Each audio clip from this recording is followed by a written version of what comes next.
Hi hello ನಮಸ್ತೆ ಎಲ್ರಿಗೂ welcome back to my channel. ಇವತ್ತು ಸಿಂಪಲ್ ಆ್ಯಂಡ್ ಟೇಸ್ಟಿಯಾಗಿ ಪಾಲಕ್ ಪಕೋಡಾನ ಯಾವ ರೀತಿ ಮಾಡೋದು ಅಂತ ನಾನು ಇವತ್ತು ಶೇರ್ ಮಾಡ್ತೀನಿ. ಈ ವಿಡಿಯೋನ ಎಂಡ್ವರೆಗೂ ನೋಡಿರಿ. ಇನ್ ಕೇಸ್ ಈ ವಿಡಿಯೋ ಇಷ್ಟ ಆದರೆ ಪ್ಲೀಸ್ ಒಂದು ಲೈಕ್ ಮಾಡಿ, ಶೇರ್ ಮಾಡಿ, ಕಮೆಂಟ್ ಮಾಡಿರಿ.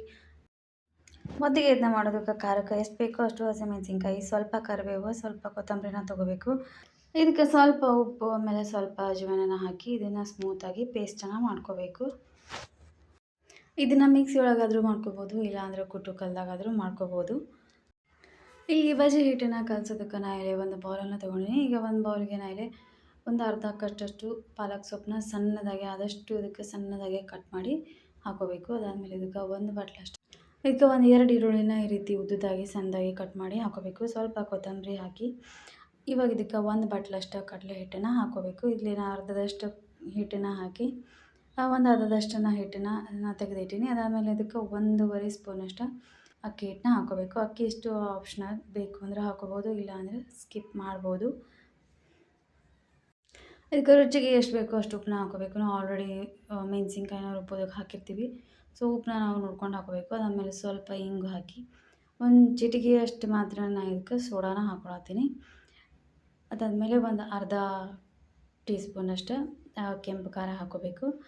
ಇವಾಗ ಒಂದು ಸ್ವಲ್ಪ ಅರಿಶಿನ ಪುಡಿ, ಆಮೇಲೆ ಒಂದು ಸ್ವಲ್ಪ ಅಜವಾಯಿನನ ಹಾಕಿ, ಆಮೇಲೆ ನಾವು ರುಬ್ಬಿಟ್ಕೊಂಡಿರುವಂಥ ಹಸಿಮೆಣಸಿನ್ಕಾಯಿ ಪೇಸ್ಟನ್ನು ಕೂಡ ನಿಮ್ಗೆ ಖಾರಕ್ಕೆ ಎಷ್ಟು ಬೇಕೋ ಅಷ್ಟು ಹಾಕಿ, ಅದನ್ನು ಆಲ್ರೆಡಿ ಕೆಂಪು ಖಾರನ ಹಾಕಿರ್ತೀವಿ, ಸೊ ನೀವು ಖಾರನ ನೋಡಿಕೊಂಡು ಹಾಕಿ ಇದನ್ನು ಚೆನ್ನಾಗಿ ಮಿಕ್ಸ್ ಮಾಡ್ಕೋಬೇಕು.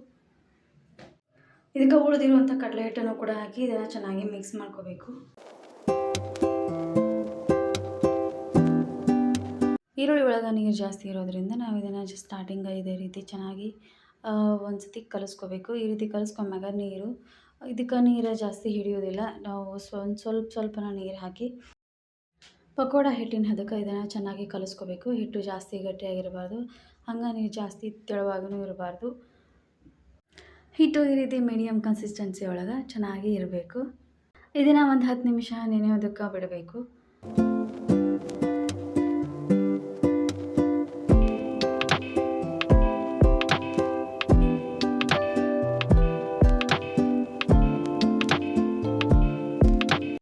ಹತ್ತು ನಿಮಿಷ ಆದಮೇಲೆ ಲೋ ಟು ಮೀಡಿಯಮ್ ಫ್ಲೇಮ್ ಒಳಗೆ ಕ್ರಿಸ್ಪಿಯಾಗಿ ಗೋಲ್ಡನ್ ಕಲರ್ ಬರೋವರೆಗೂ ಇದನ್ನು ಚೆನ್ನಾಗಿ ಫ್ರೈ ಮಾಡ್ಕೋಬೇಕು.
ಈ ರೀತಿ ಪಕೋಡನ ನೀವು ಮನೆಯೊಳಗೆ ಒಂದ್ಸತಿ ಟ್ರೈ ಮಾಡಿರಿ. ಇದು ಟೀ ಕಾಫಿ ಜೊತೆ ಆಗಿರ್ಬೋದು, ಸಂಜೆ ಸ್ನ್ಯಾಕ್ಸ್ಗಂತೂ ಪರ್ಫೆಕ್ಟ್ ಆಗಿರ್ತೈತಿ. ಹೋಪ್ ಈ ಒಂದು ವಿಡಿಯೋ ನಿಮ್ಗೆಲ್ಲರಿಗೂ ಇಷ್ಟ ಆಗಿದೆ ಅಂತ ಅಂದ್ಕೊಳ್ತೀನಿ. ಇಷ್ಟ ಆಗಿತ್ತು ಅಂದರೆ ಪ್ಲೀಸ್ ಒಂದು ಲೈಕ್ ಮಾಡಿರಿ, ಶೇರ್ ಮಾಡಿರಿ, ಕಮೆಂಟ್ ಮಾಡಿರಿ. ಯಾರೆಲ್ಲ ಸಬ್ಸ್ಕ್ರೈಬ್ ಮಾಡ್ಕೊಳ್ಳದೆ ನೋಡ್ತಿದ್ದೆ ಅಂದರೆ ಪ್ಲೀಸ್ ಸಬ್ಸ್ಕ್ರೈಬ್ ಮಾಡ್ಕೊರಿ.